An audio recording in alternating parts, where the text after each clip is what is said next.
Welcome back.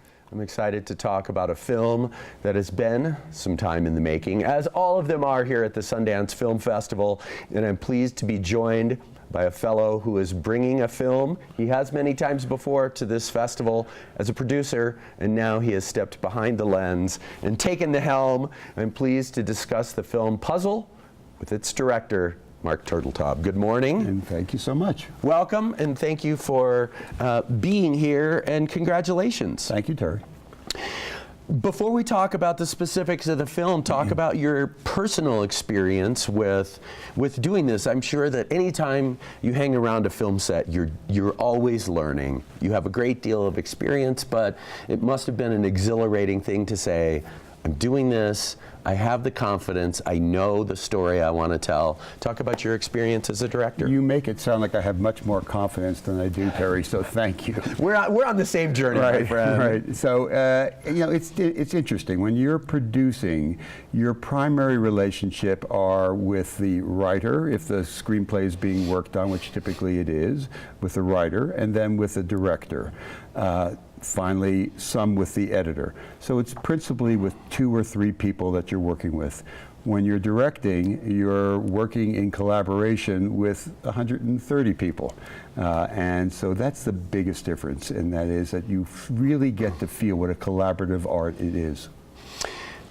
I have this analogy that I always go back to, not that I'm the biggest football fan in the world, but I have a friend who always sort of likens his experience in business with being a quarterback and surveying the field and being aware of everything at all times. And it sounds like that's perhaps some application in an analogy. How do you focus in? Because you have, in a lot of ways, and I maybe don't want to use the word small, but you have a specific story to tell, and of course you have a lead actor for whom the ability to see nuance is a great gift in Kelly MacDonald.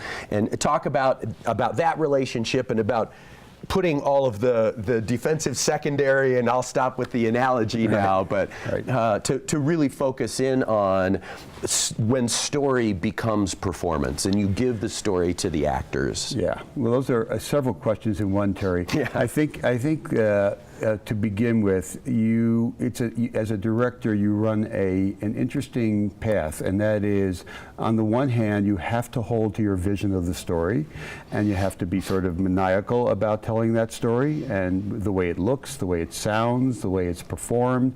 You have to have a vision.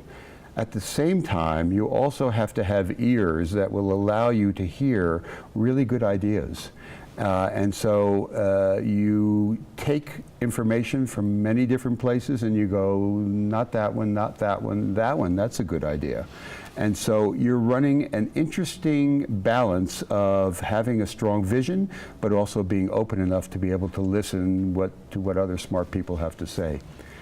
The second part of the question, if I got it right, is working with Kelly and working with Irfan Khan and David Demon. I have a wonderful cast.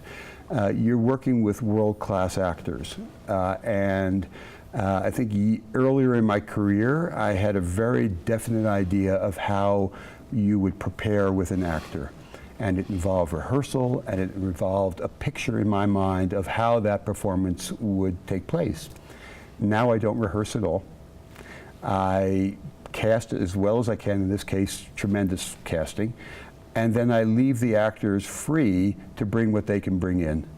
And I don't mediate it beforehand. We talk about the scenes, we talk about what the story is about, but these are consummate actors, and I want them to bring in what they're going to bring in. If you don't mind, I'll take it a step further. Absolutely. There was a famous old director who said, every time I cast someone in a role, it's like a little death. Yeah.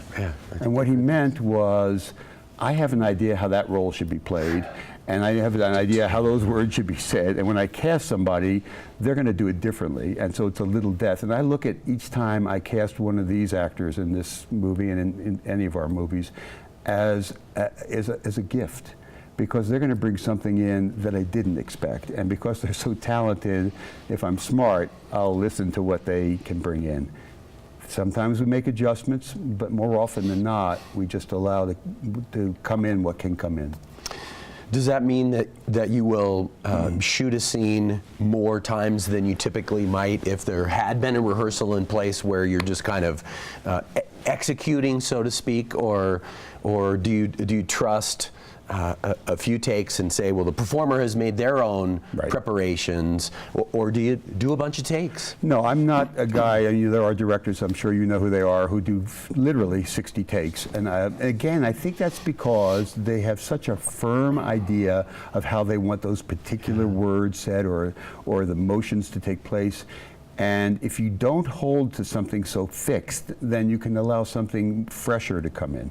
So no, I typically will do 3, 4 takes, and that's it. Interesting.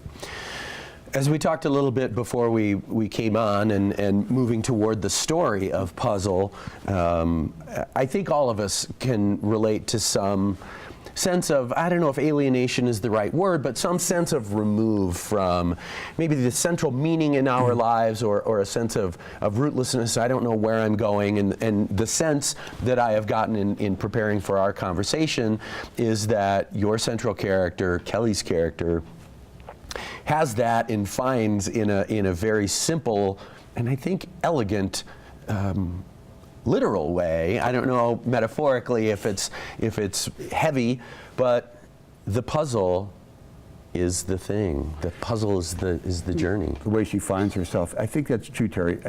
It's a story about a 40-something-year-old woman coming of age, is the way I put it. It's Kelly MacDonald, and you don't get stories like that very often. Usually they're 22-year-olds coming of age or 22-year-olds misbehaving.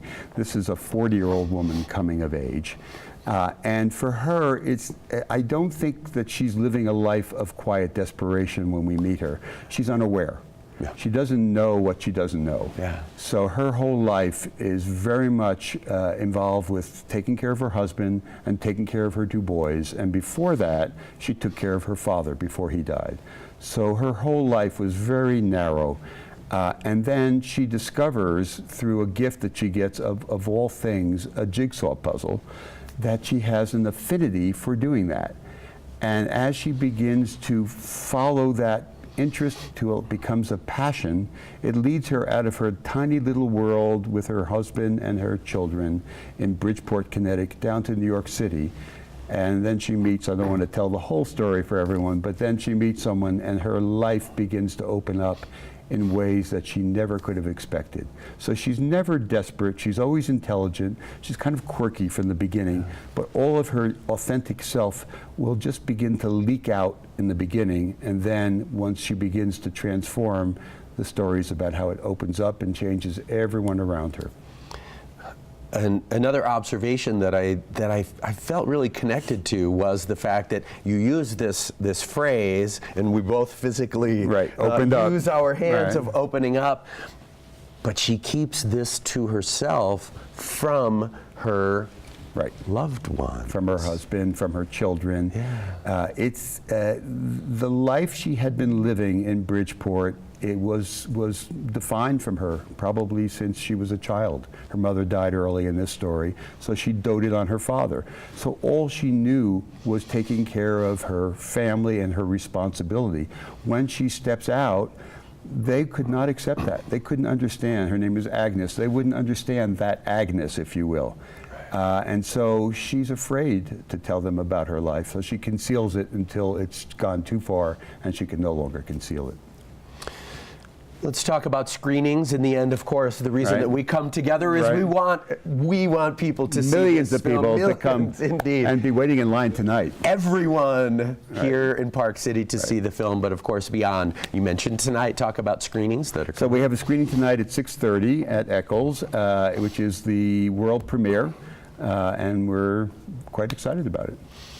And where should folks go to find out more information on the internet as to release dates for wider screens, smaller screens, etc.? Yeah, I'm a terrible guy for the logistics. I know we have a screening tomorrow morning here as well. I know we have a screening Saturday night in Salt Lake City. That's all part of the Sundance website.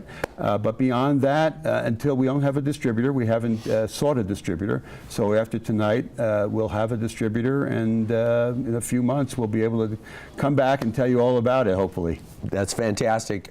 Congratulations. All the best to the cast. Thank I know you, Terry. that tonight, I'm sure will be another of these joyful reunions that take place after people have been spread to the winds from the end of filming. So have the best time and best wishes for great success with the film. Thank you, Terry. Thank you so much. It's Mark Turtletaub's Puzzle, premiering tonight at Eccles. I'm not sure if there are any tickets left. It's a big theater, but it's also a big demand. Make sure to include it in your screening plans, whether it's here at the Sundance Film Festival or beyond after its wide release. We'll be right back. We're going to talk about Hal Ashby right after this.